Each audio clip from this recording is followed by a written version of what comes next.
성경 사경회를 시작하도록 하겠습니다. 오늘 역시도 지난 시간에 이어서 두 번째 시간, 킹 제임스 성경은 사탄의 번역이다. 여러분, 킹 제임스 성경은요, 하나님의 진리의 말씀을 다 왜곡시켜 놨어요. 변개시켜 놨습니다. 그걸 깨닫지 못하게 만들어 놨어요. 여러분, 그래서 성령의 역사라면 이렇게 번역할 수가 없습니다. 완벽한 사탄의 번역인 것이 한두 군데가 그렇게 기록된 게 아니에요. 그래서 오늘 두 번째 시간 요한의 아들 시므나에 대해서 지난주에 이어서 계속 살펴보도록 하겠습니다. 여러분, 지난 사경회 이후에 문자가 여러 건 왔어요. 그 중에 제가 두 개만 올려봤습니다. 첫째 질문은요, 요한의 아들 시므나가 요한을 통하여 거듭났다는 의미라면 그것으로 요나의 아들이라는 것이 사탄의 역사라는 것의 설득으로는 저는 부족합니다 그랬어요. 자기는 부족하다 이거예요. 좀 더 깊이 있는 답변을 부탁합니다 그랬어요. 여러분, 이런 것을 가리켜서 거룩한 의문이라고 하는 겁니다. 아주 좋은 거죠. 이 생각이 없으면 우리가 진리에 접근할 수가 없어요. 그래서 과연 이것이 왜 그럴까 하고 이렇게 질문하고, 저는 질문하면 다 답변해 드립니다. 두 번째 질문이에요. 자, 안드레가 먼저 요한을 만나고 베드로에게 가서 말하고 예수께 데려오니 너는 요한의 아들이라 장차 게바라 하리라. 이 문맥상 디모데가 바울의 영적 아들인 것처럼 요한의 영적 아들이라는 의미도 있을 수 있지만 여기까지는 문제가 안 돼요. 자, 그 다음에 성경 어디에도 상세한 기록이 없으니 소설을 쓰면 안 됩니다. 킹 제임스 번역이 다소 단순한 스탠스라 해도 그들이 성경적이고 문맥상 추측이 돼도 기록 없는 걸로 뭔 사탄의 번역이니? 에휴, 이러다 크게 당하시려고 왜 그러세요? 정말 무슨 이단이나 공산당처럼 뭔 말 하나 갖고 온갖 소설을 쓰면 됩니까? 주여 떨립니다 그랬어요. 여러분, 이것은요, 성령을 회방하는 이게 죄를 짓는 겁니다. 자, 첫째, 그게 뭐예요? 자, 성경 어디에도 상세한 기록이 없으니 그러고 결론을 내렸어요, 자기가. 자, 이사야서 33장에 보면 너희는 여호와의 책을 자세히 읽어보아라. 이것들이 하나도 빠진 것이 없고 하나도 그 짝이 없는 것이 없으리니 이는 여호와의 입이 이를 명하셨고 그의 신 성령께서 이것들을 모으셨음이니라. 어떻게 모았어요? 짝이 다 있게 했고 빠진 것이 하나도 없이 다 있게 했어요. 짝이 다 있게 했는데 성경 어디에도 상세한 기록이 없다는 게 왜 없어요? 짝만 찾아보면 다 알 수 있는데. 그러니까 이게 뭐예요? 자기가 모르는 것이 진리인 거야. 그까지가. 성경 어디에도 없다라고 결론을 내려버려요. 자기가 아는 한도 내에서 성경 어디에도 상세한 기록이 없으니 하고 결론을 내려놓고서 그 다음부터 정지하는 겁니다. 소설 쓰면 안 된다든가 킹 제임스 번역은 뭐 성경적이라고 하지를 않나? 에휴, 이러다 당하시려고 이게 공갈 협박까지 하는 겁니다. 약한 영의 역사지요. 이걸 하신 분은 누구신지 모르지만 이게 성령 해방죄입니다. 회개하세요. 큰일 납니다. 여러분, 회개하세요. 이거 쓰신 분은 저는 분명히 얘기했어요. 회개하시라고. 여러분, 마태복음 12장 31절에서 보면은요, 그러므로 내가 너에게 이르노니 사람이 무슨 모든 죄와 해방은 사하심을 얻대. 자, 성령을 해방하는 자는요, 사하심을 얻대. 성령이 다 모아서 짝을 만들어놨더니 성경 어디에도 없다는 거야. 이건 성령을 모독하는 행위고 해방하는 겁니다. 그런데요, 성령을 거역하면 이 세상과 오는 세상에도 사하심을 얻지 못하겠다. 이게 무슨 얘기예요? 사하심을 얻지 못하리라, 이 말이. 여러분, 무슨 죄를 졌을지라도 회개만 하면요, 다 용서해줘요. 그 사하심이 없다는 얘기는 뭡니까? 회개할 기회를 안 주겠다는 거예요. 아나니와 삽비라 사건이 그겁니다. 성령을 속이고 어떻게 했어요? 회개할 기회도 없이 죽어버렸어요. 무서운 겁니다. 회개할 기회 안 주겠다는 거예요. 그냥 죽여버리겠다는 겁니다. 저는요, 가다없이 막 진짜 하나님의 종을 막 비난하는 사람을 봤는데요. 어느 날인가 그냥 폭 고꾸라져서 죽었습니다. 저는 그걸 제 눈으로 보았어요. 바로 우리 주변에서 일어난 일이기 때문에. 여러분, 모르면 그냥 질문하고 말지 성령을 회방하지는 마세요. 바로 그것이 앞에서 본 두 번째 질문이 성령을 회방하는 질문입니다. 자, 오늘 이제 본문으로 돌아가겠어요. 여러분, 요한복음을 기록해 주신 목적을 이 정동수 목사님은요 정확하게 말해줍니다. 예수께서 제자들 앞에서 이 책에 기록되지 아니한 다른 표적도 많이 행하였으나 오직 이것을 기록하면 자 너희로 예수께서 하나님의 아들 그리스도이심을 믿게 하려 함이요 그랬어요. 또 너희로 믿고 그 이름을 힘입어 생명을 얻게 하려 함이라. 생명, 영생을 얻게 하려고 이것을 기록해 줬다 이거예요.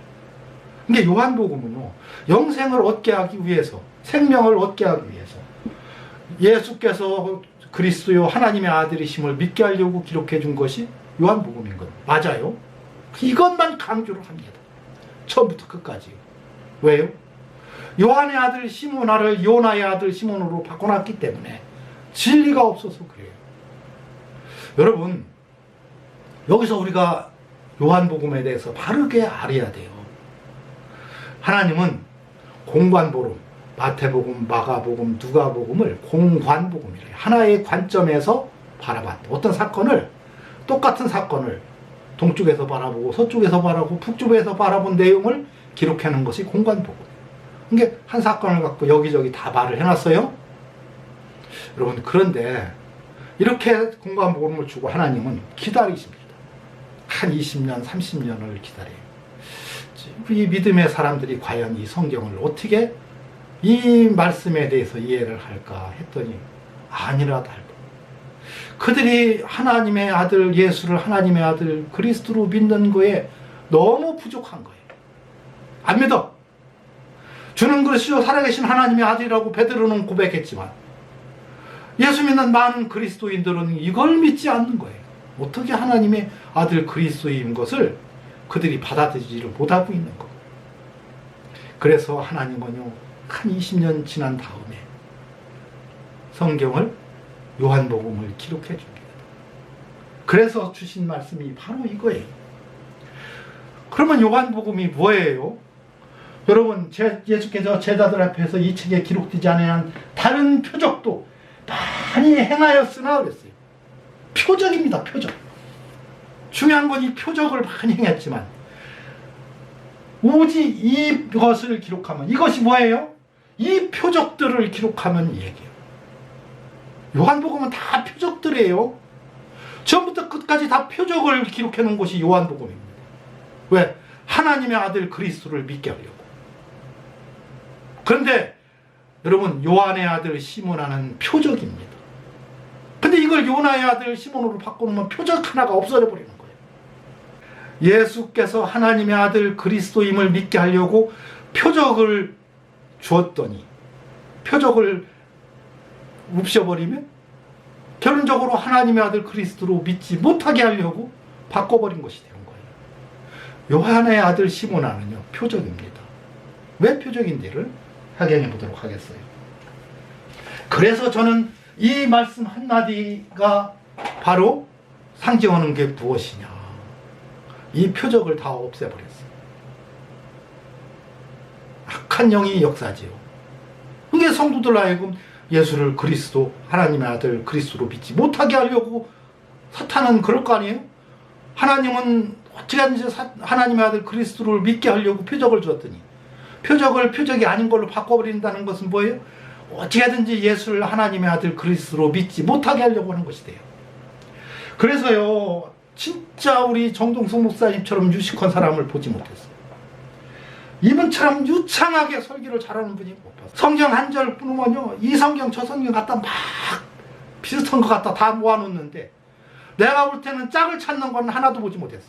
다 짝이 아니야. 근데 이 짝 저 짝 흔짝 너미 짝 갖다가 맞추는 거예요. 막 그러고 유창하게 설교를 해놓으니 성도들은 이게 뭔가 하고 성경 말씀 갖고 다 이렇게 그런 것 같다라고 생각만 하고 그냥 따라가는 거.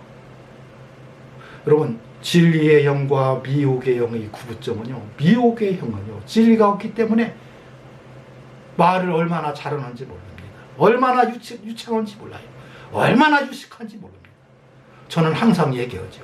대한민국에 있는 모든 목사님들 한 줄로 꼭 세워놓고 최고 유식한 목사님부터 세운다면 나는 제일 꽁지에 섰는 사람이 절 거라고 했어요.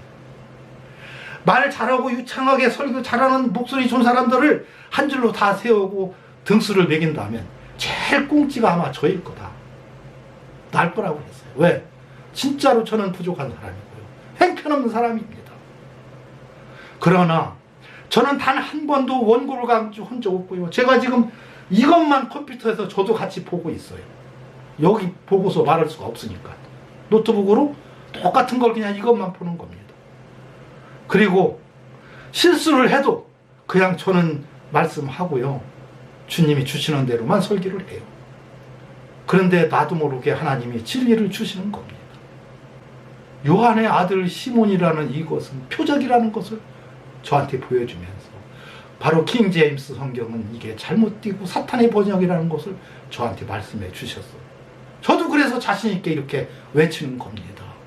여러분, 만약에 그게 성령의 역사인지 내가 이렇게 성령의 역사가 아니라고 한다면 하나님이 나를요, 여러분 지도해도 모르게 그냥 죽여버리면 돼요. 나도 그게 두려워요. 그러나 내가 얼마나 자신 있으면 이렇게 하겠어요. 여러분, 목사가 아무 말도 안 하면 아무 일도 안 당해요. 내가 왜 알지도 못하는 걸 갖고서 성령의 역사가 아닌 이 길을 내가 정지하느냐는 거예요. 하나님이 정지하라는 겁니다. 그래서 제가 오늘 또 이 사경회를 준비하고 하는 거예요. 여러분, 똑똑하다고 성령 역사에 진리가 있는 게 아니고요. 유식하다고 성령의 역사하고 진리가 있는 게 아닙니다. 비록 말은 나처럼 더듬적거리고 지식은 없고 배운 거 없어도요, 하나님이 진리를 줬으면 바로 이게 성령의 역사고 하나님의 종인 겁니다. 여러분, 모르는 거 있으면 질문하세요. 비난하거나 또는 성령을 모독하는 행위는 하지 마세요. 성령 해방죄입니다. 여러분, 우리가 요한복음을 이해하려면요, 공관복음을 먼저 이해를 해야 돼요. 공관복음에는요, 첫 번째 제자 둘을 부르는데 바로 시몬과 안드레, 베드로와 안드레를 부릅니다. 그리고 그 다음에 나가서 누구를 구하죠? 야고보와 요한을 부릅니다. 순서가 그래요? 똑같아요. 근데 요한복음에는 순서가 그 순서가 아니에요. 바로 베드로와 안드레를 부르고요. 이어서 빌립과 나다니엘을 부릅니다. 이것이 무엇을 나타내는 걸까요? 여러분, 사실적으로는요, 베드로와 안드레 형제를 먼저 부르고 요한과 야고보를 부르는 것이 순서상 맞아요. 이건 사실관계입니다. 근데 베드로와 안드레를 부르는 것은 표적으로서 보여주기 위해서 부른 거고, 보지만 요한과 야고보는요, 표적이 아니에요. 그냥 부르신 거예요. 자, 그런데 빌립과 나다니엘을 그 다음에 불렀잖아요. 이건 표적이라는 거예요. 근데 요한복음은 표적을 기록해 준 거고, 그것으로 바로 예수가 하나님의 아들 그리스도를 믿게 한 거기 때문에 다 표적을 기록해 놓은 것만을 기록해 준 것이 요한복음이에요. 그래서 예수님과 베드로와 안드레가 베드로를 예수님을 만난 사건, 나다니엘이 빌립과 함께 예수님을 만난 사건, 이게 다 표적이라는 거예요. 그리고 이어서 가나 혼인잔치가 나오죠. 이게 다 표적입니다. 계속해서 표적이에요. 표적을 주는 이유는 뭐예요? 예수를 그리스도요, 하나님의 아들로 믿지 않기 때문에 표적을 계속해서 줬던 거예요. 자, 그런데 이 표적에 대해서 알기 위해서는요, 공관복음을 먼저 이해를 해야 돼요. 예수님이 아버지의 고향은 나사렛입니다. 그죠? 나사렛에서 호적으로 이제 베들레헴에 왔다가 거기서 예수님을 냅대놔요. 그러고 났더니 헤롯이 죽이려고 하니까 애국으로 피해 있으라고 해서 애국으로 도망갑니다. 숨어 있다가 아기의 생명을 찾던 자가 죽었다고 하니까 다시 와서 어디서 살았어요? 나사렛 동네에 와서 사니 그랬어요. 이는 선지자로 하신 말씀에 나사렛 사람이라 칭하리라 하심을 이르려 하시마. 그게 구약에 나사렛 사람이라고 했으면 진짜로 나사렛에서 살해야 되는 거예요. 예수님이 너는 요한의 아들이라고 했으면 요한의 아들인 증거가 있어야 되는 거예요. 그 증거가 짝으로 주어진 거예요. 이것만 찾으면 바로 시몬이 요한의 아들 시몬이 되는 겁니다. 그것처럼 나사렛 예수라고 하면 나사렛에서 살아야만 나사렛 사람이 되잖아요. 그걸 이루려고 가서 살기까지 해요. 그러면 구약의 선지자들 모세나 선지자의 글에 기록된 것은 이루어졌습니다. 신약에서. 그래서 이는 성경을 응하게 하려 하심이라 응하게 하려 하심이라 계속해서 나오잖아요. 이것들은 구약의 모든 예언이 그대로 실현되고 이루어진 것을 말해주고 있는 거예요. 여러분, 자 그러고서 나서 비로소 그때의 세례 요한이 이르러 유대 광야에서 전파하여 가로되 회개하라 천국이 가까웠니라. 그때 언제? 그때. 여러분 이걸 우리 꼭 알아야 돼요. 유대인들은요 오늘 또 내일이고 내일 또 오늘이고 이게 구분이 없어요. 여러분 요한복음에 보면 그 이튿날 또 이튿날 이튿날 나와요. 근데 원어를 살펴보면 이튿날 맞아요? 다음날 그 다음날 이런 뜻이에요. 여러분 다음날은 이 사람들은 다음날에 대한 개념이 없어요. 우리는 하루 지나고 그 다음날이 오늘 25일이면 26일이 다음날인데 이 사람들은 그게 아니야. 다음날이 일주일 후에도 다음 어떤 날 그러니까 그런 뜻이에요. 다음 어떤 그날 이런 얘기 소리예요. 이튿날의 의미가 그겁니다. 그러니까 이튿날이라고 딱 하루만 입고 탁탁 차이 되는 게 아니고 그 다음날 그 다음 심지어 주기도문에서 오늘 우리에게 일용할 양식을 주옵시고 했는데요. 오늘이 정확한 버전은 오늘날이라고 하는 것이 맞습니다. 그래서 옛날 성경에는 오늘날 우리에게 일용할 양식을 주옵시고 했어요. 오늘날. 근데 원어를 살펴보면 지금 오늘 이 소리예요. 근데 오늘날 우리에게 일용할 양식을 주옵시고 했는데 어느 정도 기간이 됐어요. 300년 이후에 주기도문대로 일용할 양식인 성경이 우리들에게 주어집니다. 그러니까 오늘날이 300년이 오늘이 300년이에요. 그것처럼 그때에도요. 이 바로 앞에 뭔 말씀이 있었죠? 바로 나오죠. 나사렛에서 사니 이는 선지자로 하신 말씀에 나사렛 사람이라 칭하리라 하심을 이루려 하심이니라. 이어서 바로 보여요. 그때 그러면 애굽에서 돌아와서 살 때 이렇게 뭐 한 두세 살 이때 그렇게 생각이 되잖아요. 근데 이것은 뭐예요? 그때 세례 요한이 이르러 유대 광야에서 전파하여 가로되 회개하라 천국이 가까워 있느니라. 그럼 그때는 언제예요? 회개하라 천국이 가까우니라 외치는 때. 그러면 회개하라 천국이 가까우니라 외칠 때가 언제예요? 그때. 여러분 이게 그 말한 겁니다. 그러니까 이때가 언제냐면요. 요한 나이 25살 때예요. 요한이. 예수님과 요한은 세례 요한은 나이가 같아요. 30살인데 25살부터 활동하기 시작했어요. 그때만 이때도 예수님도 이제 서서히 활동하기 위해서 준비를 하셨겠죠. 그리고 요단강에서 세례를 베푸는데 세례를 베푸는 것은 뭐예요? 세례를 베풀다가 성령이 누구에든지 임하면 그가 곧 하나님의 아들 메시아 그리스도임을 알라 이렇게 요한에게 미리 얘기해 줬어요.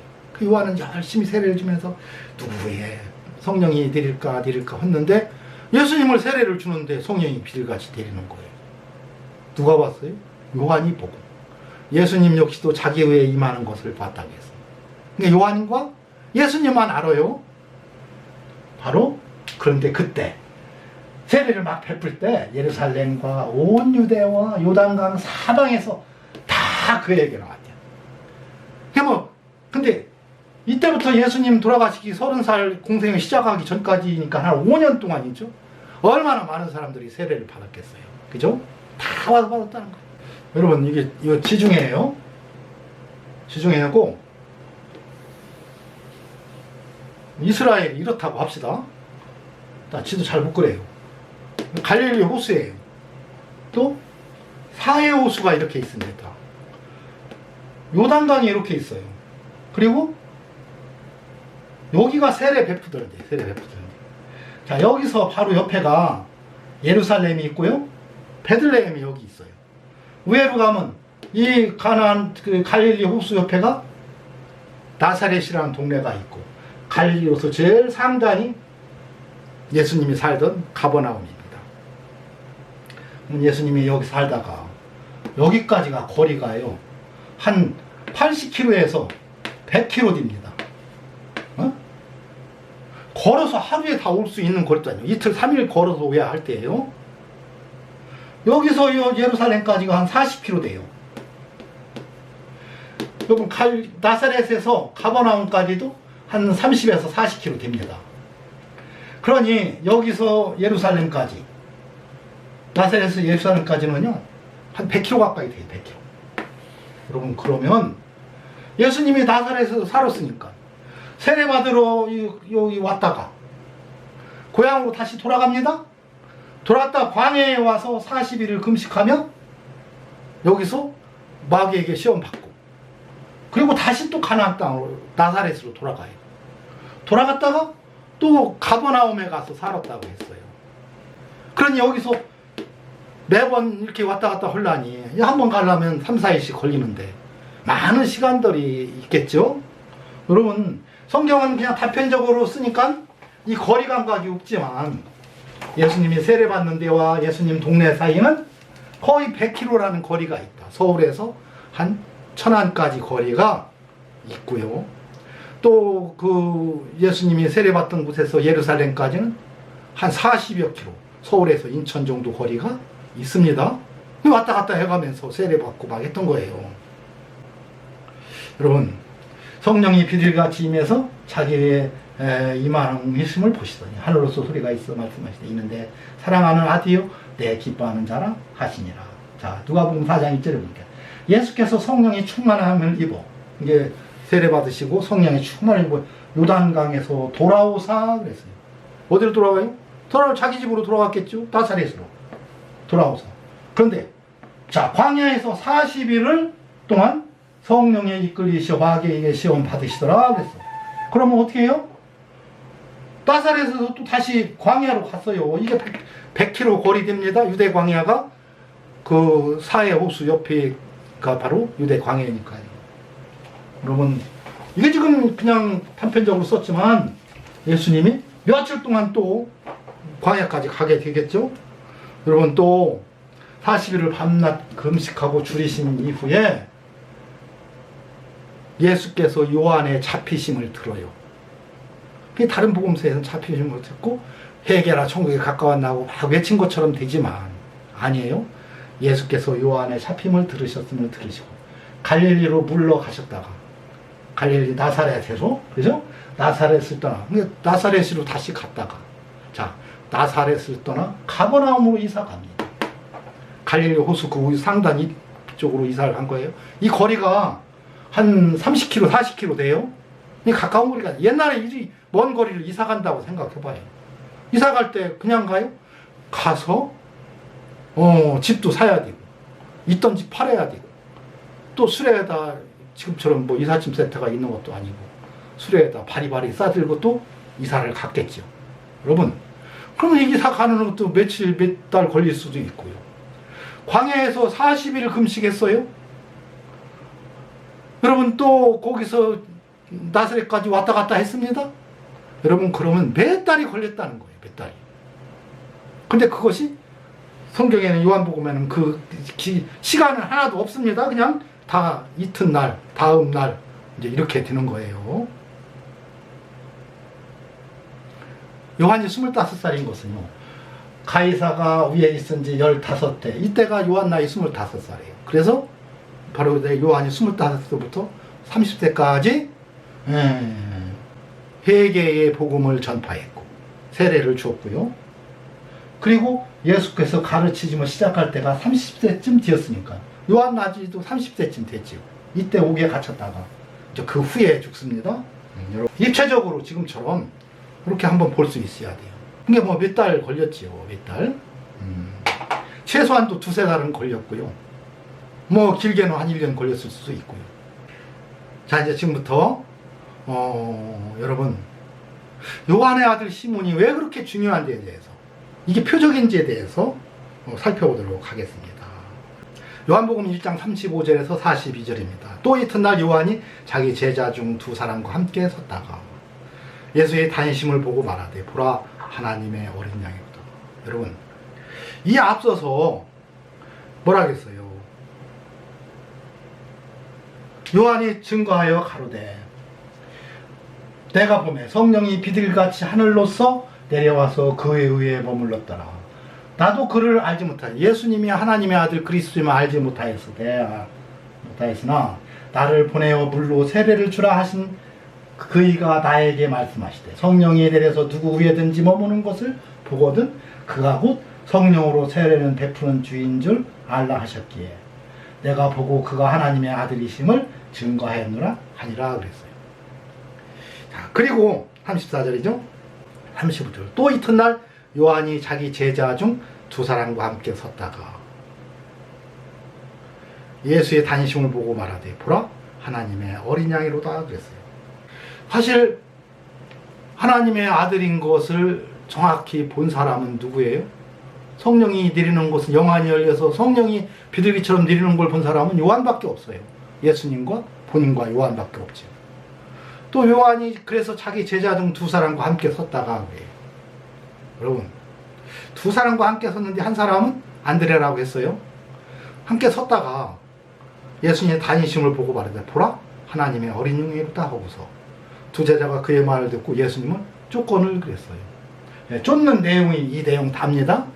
근데 이제 어떻게 쫓았냐 하면은 예수께서 쫓아가는 게 예수께서 돌이켜 그 쫓는 곳을 보시고 물어 가라사대 무엇을 궁하느냐? 가로되 랍비여 어디 계십니까? 어디 사십니까? 물어봤어요. 랍비를 번역하면 선생이라. 여러분, 이 두 제자들은요 예수님을 하나님의 어린 양으로 메시아 그리스도로 믿지 않았어요. 왜 믿지 않았을까요? 그게 이제 궁금하죠. 자, 그래서 뭐라고 해요? 분명히 요한은 하나님의 어린 양이라고 가르쳐 줬는데 예수님을 향해서 그러면 주님 어디로 가십니까? 이렇게 해야 되는데 랍비요 그럽니다. 랍비라는 말은요 예수님을 주님으로 인정할 수가 없다는 게, 하나님의 아들로 나는 인정할 수가 없다는 거예요. 그래서 선생님 하고 부른 겁니다. 여러분, 가룟 유다가 왜 예수님을 팔았어요? 가룟 유다는요 예수님을 파는 순간까지 랍비어라고 불렀어요. 다른 제자들은 다 주님이라고 부르는데요 가룟 유다는 랍비어라고 부릅니다. 팔면서도 랍비라고 불러요. 왜? 예수를 주님으로 믿지 못하겠다는 거예요. 그래서 결국 파는 거예요.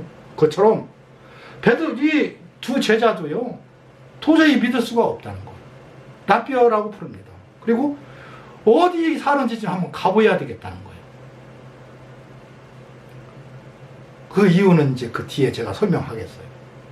그래서 따라갑니다. 근데 아까도 얘기했지만 이 세례 주던 곳에서 요한은 지금 요단강가에서 세례를 베푸르니까 거기서 그 집까지는 와 보라 해서 그 집을 가는 나사렛까지는 거리가 한 3일 길이 돼요. 3일 길을 함께 걸어서 간 거예요. 여러분, 그리고서 가서 계신 데를 보고 함께 거했다. 함께 3일 걸어가서 함께 개했는데 뭐 한두 시간 있었겠거든. 그런데 때가 어떻게 됐다? 제 10시쯤 되었다. 때가, 여러분, 시간이 어떻게 됐다? 10시쯤 되었다. 여러분, 유대인들의 10시는 오후 4시입니다. 오후 4시라면 이게 굳이 오후 4시를 왜 써놨냐는 거예요. 여러분, 성경은요 숫자로 말하고 있어요. 계속해서 10시, 10시라는 데에 10이라는 숫자에 의미가 있는 거예요. 10이라는 숫자는요 전부, 모두, 그래서 이게 완전수입니다. 전체, 이런 뜻이 있어요. 그러니까 10시쯤 되었다는 얘기는, 10시간쯤 되었다는 얘기는요 10시라는 말의 의미는 시간인데, 어떤 시간? 완전한 시간, 전체 시간을 같이 있었다는 거. 이 말은 시간은, 이 시간은요 예수님을 알기에 충분한 시간을 함께 있었어요. 그래도 믿음이 없었어요. 자, 그리고 돌아와서 안드레가 곰곰이 생각하고 그 집에 와서 하나님의 말씀이 생각났어요. 모세의 글에 기록되고, 바로 선지자들이 기록한 그 메시아를 우리가 만났다. 시몬에게 가서 말하되 우리가 메시아를 만났다 하고 그래요. 근데 여기 메시아 앞에는요, 정관사 그 자가 붙어 있습니다. 그 메시아를 만났다. 그렇다면 지금 여기는 이 쫓아가서 같이 하룻밤 새가면서 며칠 새는지는 몰라도 하여튼지 같이 생활해 가면서 예수님을 만났을 때는 예수님을 믿을 수가 없었어요. 메시아인 줄을 몰랐어요. 인정할 수가 없었어요. 근데 하나님의 아들 그리스도라고는 누가 가르쳤어요? 요한이 가르쳐줬죠. 그게 여기서 그 메시아는 이 문장이 지금 나눠져 있다는 것을 의미합니다. 그러니까 그 메시아, 지난번에 우리가 만나고 생활했을 때 만났던 그 메시아인데 어떤 메시아? 그 메시아. 세상 죄를 지고 하는 하나님의 어린 양이라고 하는 그 메시아를 언제 만났어요? 이때 이게 그 메시아를 만났었던 거라는 거예요, 이게. 그런데 뭐라고 합니까? 우리가. 그죠? 우리가 메시아를 만났다. 여러분, 이 우리아가 그러면 누구냐는 거예요. 두 형제 중 하나는 안드레라고 했는데 그 나머지 하나는 요한이라고 다 그러잖아요. 그러면 요한과 안드레가 메시아를 만났다 이렇게 얘기하는 소리가 들릴 수 있어요. 그런데 그 메시아라는 말은 시몬이 메시아를 알고 있어요? 못 있어요? 시몬도 훤히 알고 있어요, 메시아를. 그 메시아라고 할 때 시몬도 메시아를 만났으니까 그 메시아라고 한 것을 아는데 어디 만난 데가 있어요? 여기 두 사람 중 하나는 안드레예요. 한 사람은 이게 베드로였던 겁니다. 그래서 그 메시아라고 할 때 그는 베드로도 알고 있었다는 것을 의미하는 거예요. 베드로도. 이게 우리 먼저 만났던 그 요한 선생님이 가르쳤던 그 메시아를 우리가 알고 보니까 만난 거였어, 이 소리예요. 근데 그 말이 나오게 된 이유가 뭘까요? 성경 어디도 그 부분에 대한 기록이 없는 것 같아요, 여러분. 근데요, 성경은 뭐라 하겠어요? 다 짝을 찾아보라겠지. 자, 구약의 성경은 다 이루어졌습니다. 이사야서 53장 2절에서 6절 보면요, 4절부터 보면 그는 실로 우리의 질고를 지고 우리의 슬픔을 당하였거늘 우리는 생각하기를 그는 징벌을 받아서 하나님한테 맞으며 고난을 당한다 하였노라. 자, 그가 찔림은 우리의 허물을 인하며 십자가에 돌아가실 것을 얘기했죠. 그리고 이렇게 십자가에 돌아가셨죠. 이건 다 이루어지신 거예요. 그죠? 근데 구약에서 유일하게 이루어지지 않은 게 하나가 있어요. 짝이 없는 게 딱 하나. 도저히 짝을 찾아올 수가 없어. 뭐예요? 이 말씀입니다. 자, 그는 주 앞에서 자라나기를 연한 순 같고 마른 땅에서 나온 줄기 같아서 고운 모양도 없고 풍채도 없은즉 우리의 보기에 흠부할 만한 아름다운 것이 없도다. 진짜 못생겼는가 봐요, 예수님. 여러분, 그는 멸시를 받아서 사람에게 실어버린 바 되었으며 간고를 많이 겪었고 질고를 아는 자, 사람들에게 얼굴을 가리우고 보지 않음을 받은 자 같다. 너는 좀 오면 얼굴 좀 우리 보지 마. 도저히 볼 수가 없어. 너 돌아앉아서 얘기해. 얼굴 보이지 않고 얘기해. 여러분, 얼마나 못생겼습니까? 보기만 해도 밥맛이 떨어지고 막 구역질 나고 볼 정도로 못생겼어. 너무 못생겼어. 그런데 키가 얼마나 적냐면요, 풍채도 없어. 쬐끄만해요. 또 마른 땅에서 나온 줄기 같아. 바싹 말라버렸어. 이건 뭐 바싹 마른 데다 대고 등치도 없고 쬐끄만하지. 얼마나 못생겼으면 이런 표현을 했을까요? 여러분, 구약에 이렇게 써놨으면요, 신약의 어딘가에서 이런 모습을 보여줬어요. 근데 예수님이 이런 모습이라는 게 신약 어디에 써 있어요? 없어요. 여러분, 바로 이겁니다. 요한의 아들 시몬을 한 그 요한복음에서는요, 도저히 이 두 제자가 하나님의 아들 메시아 그리스도라고 할 때 믿을 수가 없는 거예요. 왜냐하면 그들이 기다리는 건 진짜 왕을 기다렸고요. 그치? 아주 강력한 왕권을 가지고 이스라엘을 통치하는 진짜 왕을 기다렸는데 세상이 저게 무슨 왕이냐. 이 정도 된 겁니다. 여기서 우리가 생각할 게 있죠. 최후의 만찬에 예수님 얼마나 잘생겼어요. 목자상 예수님은 얼마나 멋있게 생겼습니다. 이런 건 다 악령의 역사인 거예요. 이걸 바꾸기 위해서. 예수님은 이렇게 못생겼어요. 진짜 못생겼어요. 그런데 중요한 것은 이거예요. 연한 순 같고. 이건 무슨 아주 연한 순들이 어때요? 처음에 올라올 때 연한 순은요 얼마나 깨끗하고 색깔도 투명하고 맑고요 아주 부드럽고. 여러분 이건 마음을 얘기해요. 예수님의 마음이 이렇게 생겼다. 얼마나 여리고요 순수하고 깨끗하고 아주 부드럽고. 그런데 예수님이 이렇게 연하다는 것을 어떻게 알 수 있어요? 함께 지내보지 않고는.